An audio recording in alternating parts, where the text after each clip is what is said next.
Guys, welcome to the video. Now, if you're watching this video, you're probably pretty curious about what your wrists are doing in the golf swing. So if you want to know a little bit more about the release, you want to know a bit about the movements in the golf swing, this video is designed for that. And the information that I'm going to give you will better equip you to make changes to your golf swing. So hopefully you appreciate this video, and if you learned something, please like, comment, and subscribe. But it'd be really great to know if you're making a change that after watching this video, you realize is actually pushing you further away from your goal, and maybe I've just saved you some of that very precious time. So throughout this video, I'm going to look at the address position, we're going to look at the movements into the backswing, and we're also going to look at some of the movements into the downswing too. So let's get on with it without wasting any more time. Enjoy. So let's just talk about some of the key positions. Now, anatomically, the wrist can move many ways. It's a very, very mobile joint. And you may hear terms in golf magazines like cupping the wrist, rolling the wrist. Now, this is fine. I don't mind people using this terminology. If you Google that or you hear it from a friend, it's very easy for that word to be ambiguous or for you to misinterpret that word. But if I do give you some of the more technical anatomical terms, you could look online and you could find an answer to what that movement really is. So let's just start with the hinging movement that many people will use.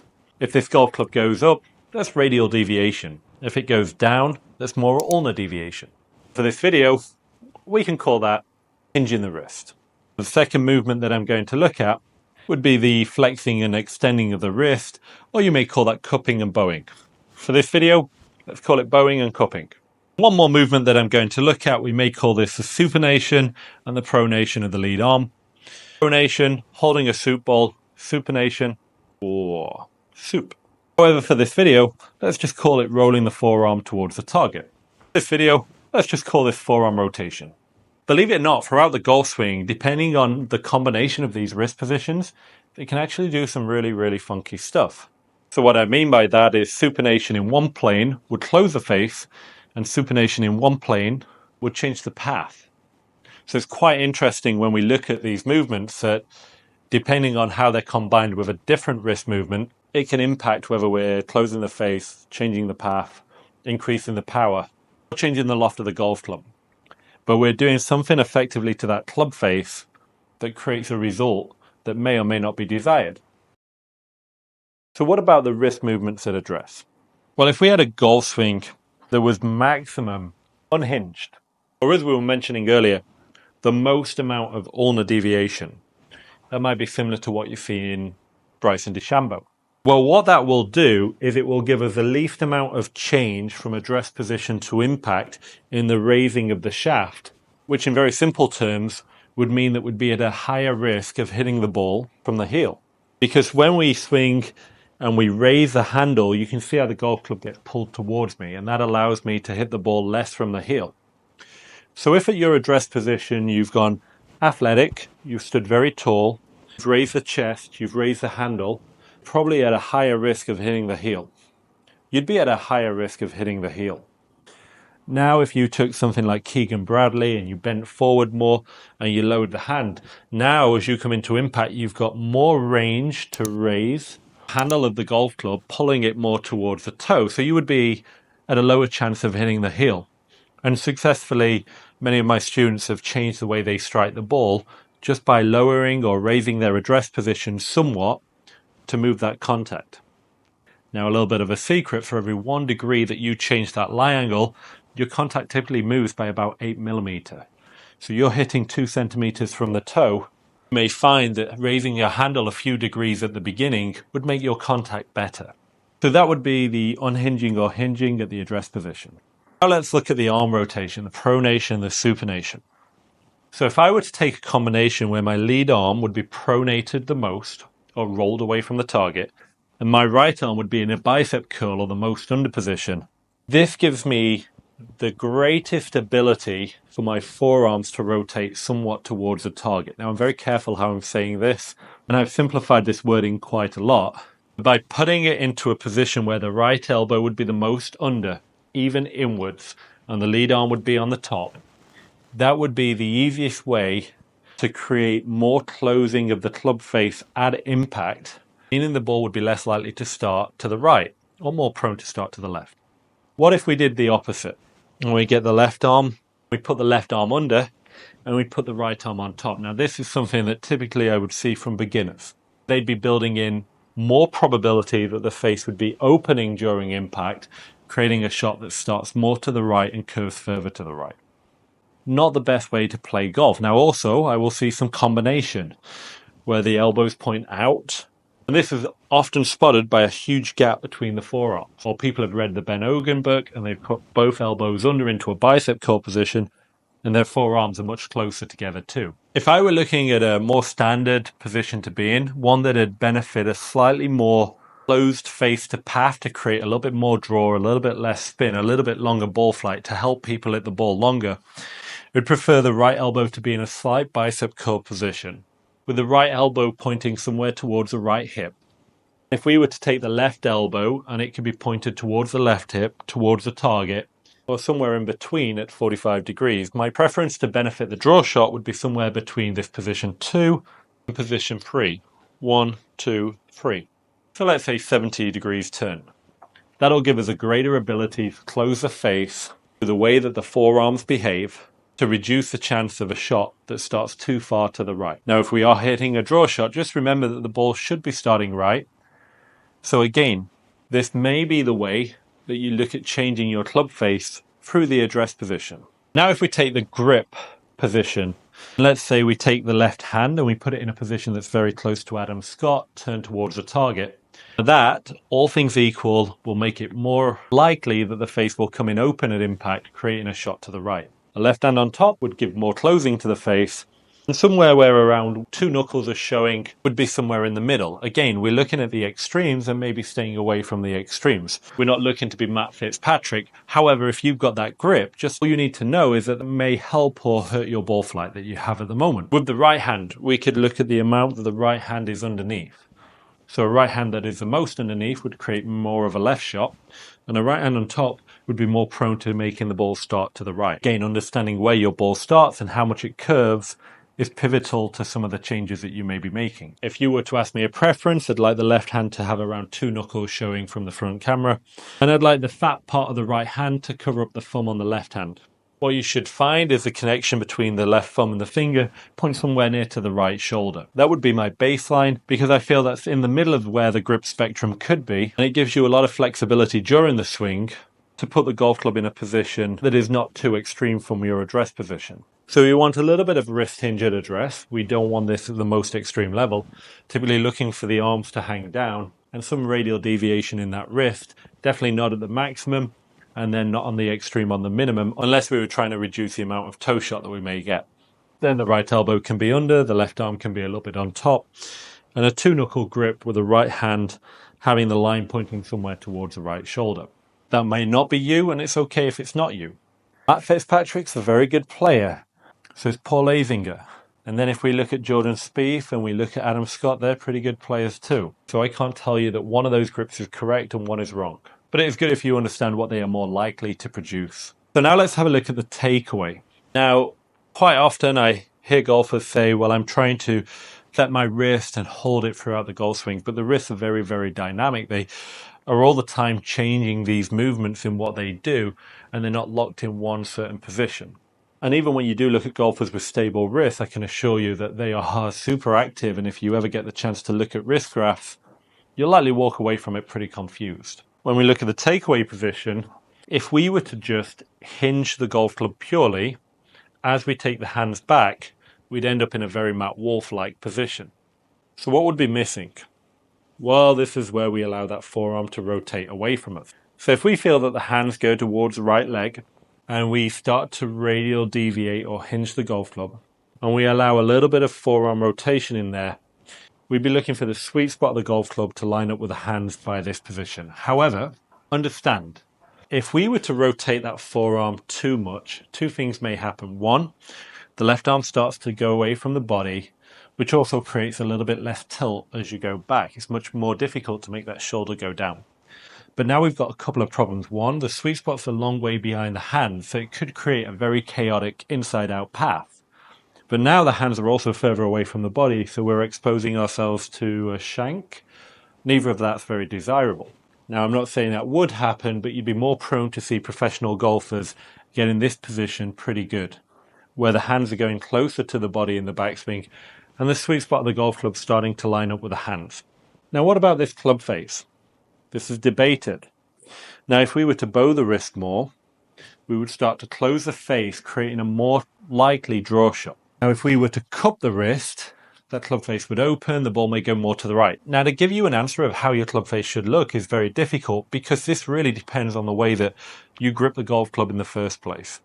If I took a very, very weak golf grip, the Adam Scott grip, and I flatten my wrist on the way back, my club face would be pointing up. Or if I were to take my grip and I put it on like Matt Fitzpatrick and I go back and my left wrist is flat, now my club face is down. So this is a very live image of what happened at address moving back somewhat. So the club face may look very different already in the golf swing. So your hands can go in towards the right leg, and we're trying to line the club up somewhere with the hands. At the same time as we do swing back, we are radial deviating, because that creates some of the power in the golf swing. The loading and unloading of the wrist create club speed. So the hands are going in, the wrists start to radial deviate or hinge, the forearm starts to roll, and we can manage the amount that we flatten the wrist to change the club face to improve direction. Now, by doing this in the backswing, it has a small impact on the direction. However, if we were doing this in the downswing, it would have a greater impact on direction. So if I were looking at trying to change the direction, I would 1, prioritize address position, 2, prioritize a downswing position, 3 would prioritize a top position, and 4 would prioritize the backswing position, depending on how much I need to change that club face by. Now we're going back a little bit more, we've got into what we would call position 2, and this is where we can look at how the right elbow flexes. So some golfers like this wide looking Korean style takeaway, and that tends to involve the right arm staying straighter for longer. So you would typically see a golfer look wider in the backswing because the right arm stays straighter for longer before the right elbow starts to flex, and when it does, the wrists start to radial deviate even more. Now then, you could contrast that. You could look at somebody like Michelle Wie, and she would radial deviate very quickly without taking the hands back very far. So she would be a super short arc, which may be good advice for golfers that don't want to shift off the ball more because they're keeping the weight of the golf club more centered and less need to take that golf club away from them. So it could help you for contact. So as we go back, the right elbow bends, the lead wrist will radial deviate. And then by about this point, 90 degrees is a good reference point. Doesn't need to be, but it is a power source. So it is advisable to make sure that we do get that 90 degree of wrist bend in somewhere in that backswing. Now, it might not truly be 90 degrees, but it's a good number to aim for because it's easy to check. And as we go back, we are trying to radial deviate or put some hinge in the wrist because that's one of the power sources in the golf swing. Now we keep going back and the right elbow keeps flexing, and now this is where it gets widely debated. Now, are we trying to rotate the lead forearm in a way to shallow the golf club early? Or are we trying to keep it steeper into the backswing? Well, the lead arm will keep pronating or rolling away from the target as a loading move to take the sweet spot further away from the ball to create more power on the way down. Now, it also may cause us to hit the ground a little bit behind the ball if we do this too much, because it may make the club path too far into out, which moves the low point back. So if you're out there trying to shallow your golf swing, but you already hit the ground behind the ball, it may not be the best change for you. It may improve your direction, it may reduce your slice, and it may increase your power, but it may make you a poorer ball striker for a short period of time until you find the other pieces that need to fit in your golf swing to make that work. So now we're getting toward the top, we've radial deviated, we've put the sweet spot somewhat behind the arms by changing the way the forearm rotates. What about the club face? Now, I'm not going to say that club face needs to match the lead forearm because it all depends on how you grip the golf club at the beginning. This is why you may see pictures of Ricky Fowler with a club face looking like this, Dustin Johnson have a bowed wrist and the club face pointing behind him because of the way that they grip it at address. But do understand, if you're normally like this and you bow the wrist even more, you will be more prone to a draw shot and you'll be more prone to a lower ball flight, and if it was cupped, higher ball flight, more to the right. Is it the change you need to look like DJ? If you're pulling the ball, probably not. If you're pushing the shot, maybe it is.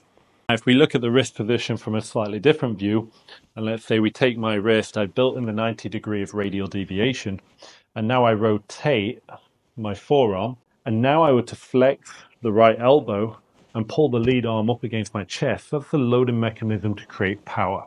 That loading mechanism, bent forward, putting inclination to the ground, then needs to be unloaded to create speed. So now when we look at the wrist and the arm movements, we understand that we have a loading phase and an unloading phase. Right elbow flexes, the right arm straightens. Also going to help us create power. Understanding the golf swing is pretty beautiful because these changes that you do make, they don't always impact one impact factor. They could change multiple impact factors. You could change your wrist, and not only does your dynamic loft change, so you launch the ball lower, but the face then opened and now you're pushing it out to the right. And then understanding which key component you can change to make it better.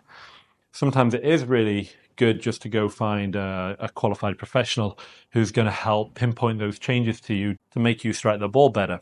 It's also fun, and you go experiment and you go work on your swing, but it's very easy to try and make one change, not realize that there's a butterfly effect and 2 or 3 pieces have changed without you being wholly aware of that. One final piece at the top, when we do look at the wrist position at the top, this is where the long thumb can be really troublesome, and if your left thumb is too long, you may find that you're able to create more than a 90-degree wrist angle to the forearm.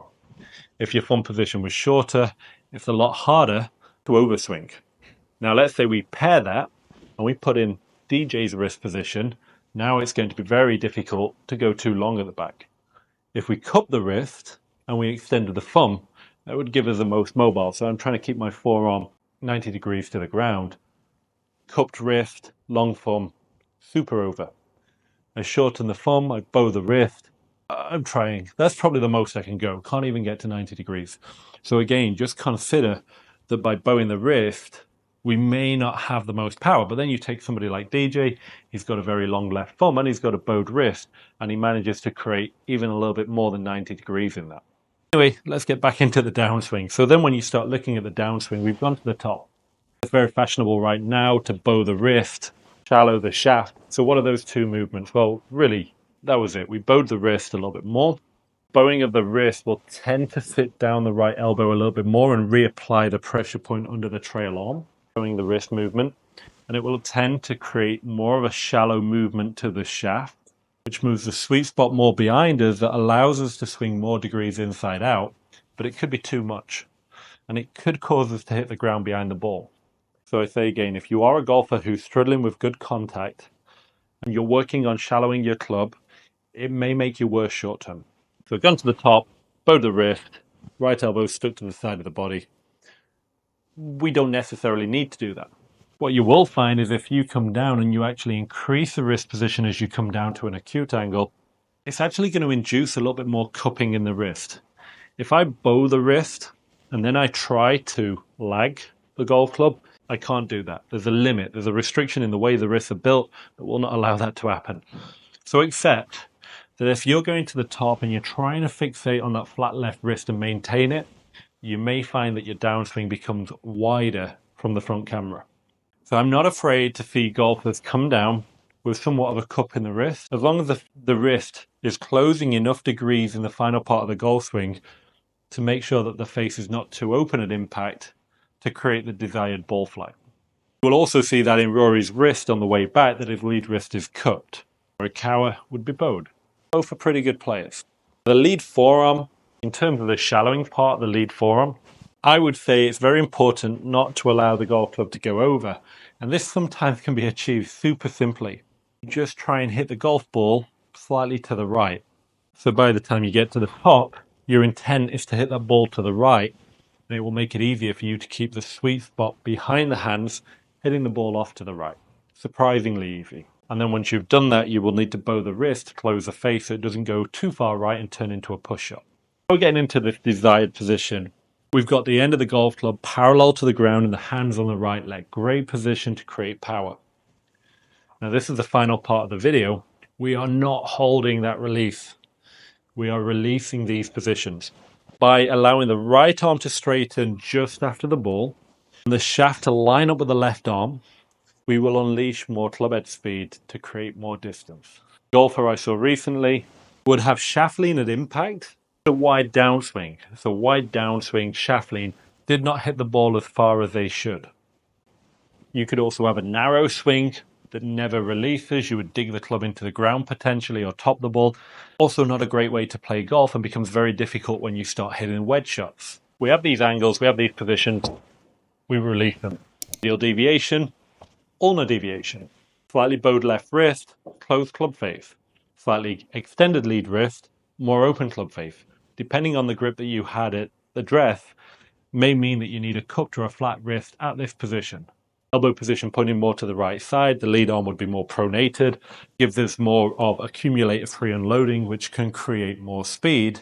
The more that the sweet spot is behind the hands and the more that the lead arm rotates without ulnar deviation, now sorry on this one, but the more that the club head is behind the hands and lead arm supinates without ulnar deviation, the increased chance of the shank shot, because the club is working out very quickly. But if the golfer has something like Sergio Garcia, the golf club is behind, the lead arm comes out, and then some ulnar deviation, can still hit the middle of the golf club okay. Sergio Garcia, exit becomes very high. His way of raising the shaft in such a way, the exit can become high and the chance of a shank shot is reduced.